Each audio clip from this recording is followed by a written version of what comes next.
சேப்பாக்கம் திருவள்ளிக்கேணி பாகம் 17ல் அந்த பிஎல்ஏ பேர் நரேஷ், அவர் வரல. வராத ஒருத்தர் பிஎல்ஏ சூப்பர்வைஸ் காத்திரிக்கா, அவங்க வந்து பார்த்தீங்கன்னா சானிட்டரி இன்ஸ்பெக்டர். அவர் அவர் அவர் யாருன்னா பார்த்தா திமுக மகளிரணி சார்ந்தவர்.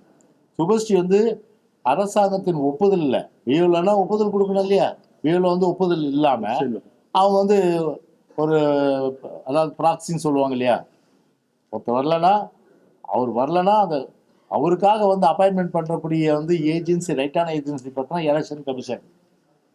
வந்து என்னால் முடியலைங்க, உடம்பு சரியில்லைங்க, நான் 148 வந்து நான் ஒர்க் பண்ணேன், நான் வந்து உடம்பு சரியில்லை, நான் ஹாஸ்பிட்டல் போகணும், அதனால் இந்த பணி செய்ய முடியாதுன்னா அவரை ரிலீவ் பண்ணிவிட்டு அவருடைய பிளேஸில் பிஎல்ஓ போட வேண்டியது யார்? Election commission. எலெக்ஷன் கமிஷனும் அதுக்கு கீழே உள்ள ஒரு தேர்தல் அதிகாரி, ஜோனல் ஆஃபீஸரோ இல்லை அது எலெக்ஷன் ஆஃபீஸரோ அவங்க தான் போடணும்.